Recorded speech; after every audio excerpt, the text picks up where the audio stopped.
Hi, my name is Hunter, and welcome to part 2 of VI the Musical. Today I brought in Miss Ripley to give us some historical background of King Henry VIII. Well, hello and welcome back. I'm sitting on the throne of the musical VI, and I wanted to give you some background, thanks Hunter, for this.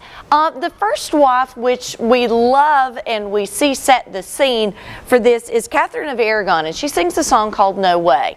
Now, what is unique about Catherine is she was older than Henry VIII, and she was also married to the brother first.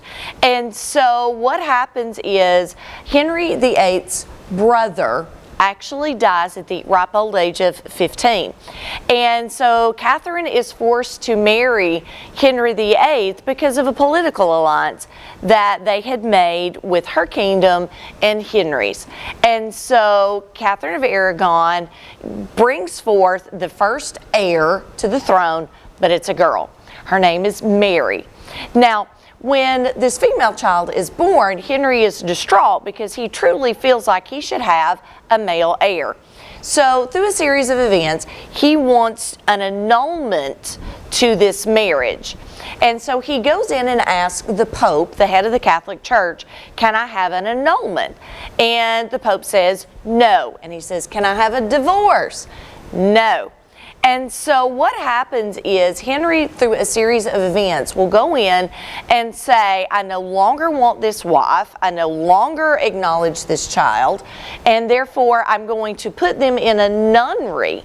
And so what happens is he feels like that this is an adequate way to get rid of wife number one. And the whole goal of it was to have a male heir. Now, wife number two, which I love, is Anne Boleyn. Now, Anne is younger, a little feistier, and what is unique about this is Anne is actually lived with the wife, the first wife, okay? So they lived in a castle together, so Henry literally trades wives and brings Anne Boleyn in. But she does have another child, okay, and what happens is this is going to be Elizabeth I. Now, Elizabeth is the second longest monarch on the British throne up until the last Elizabeth that just passed away, and who had served over 60 years as queen. So Anne delivers Elizabeth. She comes in, but here's the problem. She is going to be beheaded because she flirted with another person, another man. And so what is unique is Henry uses this beheading as a way to yet again find another wife to get that male heir. Now, Anne sings a song by the way of Don't Lose Your Head, which is kind of fitting for the first wife that he, clops off that head.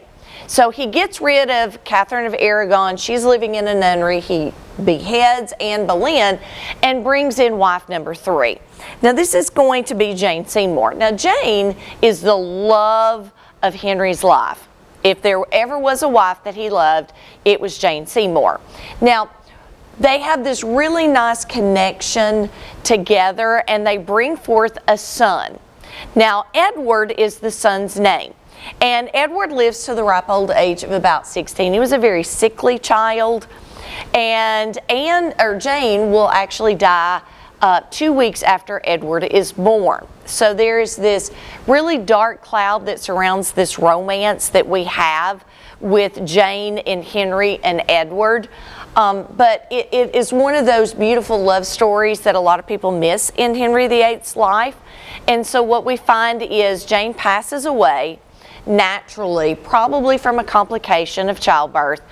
Edward survives and lives till the ripe old age of 16. So yet again, Henry has 3 children, okay, finally has the male heir, but he has no wife. So the running joke in the British Empire is you must have an heir and a spare. So now Henry is back to marrying again. So he's going to find someone of noble decree that he feels like should come in and give a male heir. And he finds a woman called the Anne of Cleves. and he only sees a portrait of Anne. And when Anne comes to England, Henry immediately looks at her and goes, "You don't look like your profile picture at all." And so he is disgusted by Anne of Cleves. And so Anne is actually going to be given a castle and live the rest of her livelong life in this castle happily ever after. She does go in and kind of look after the children as they're very, very young, and that would be Elizabeth and Edward.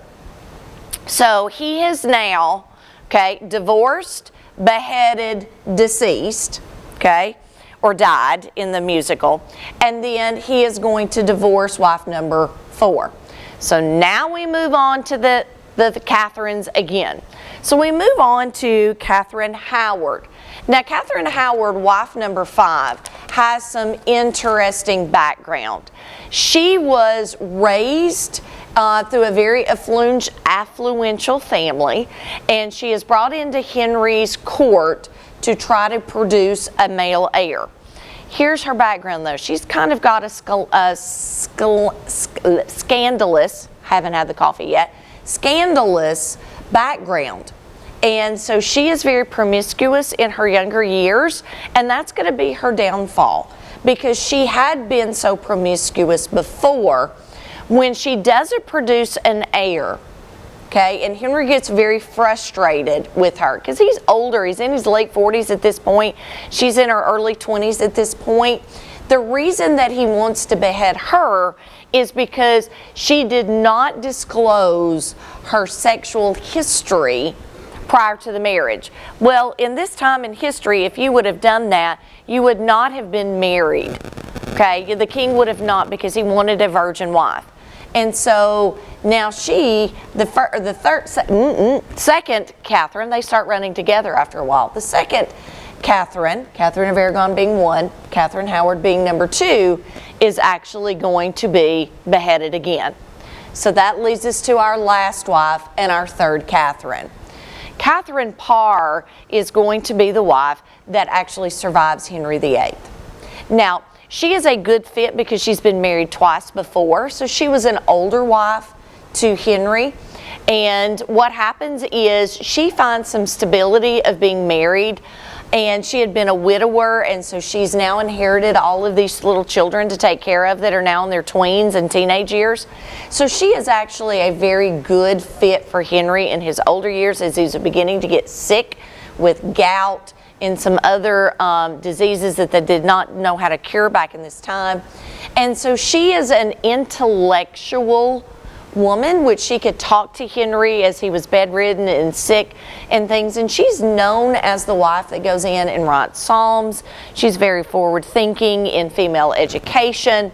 And so she is the one who survives Henry VIII. And so all of the wives have a very interesting story that, according to their songs, according to the music that is played in this play, is historically accurate. They give you some insight into the history of the wives.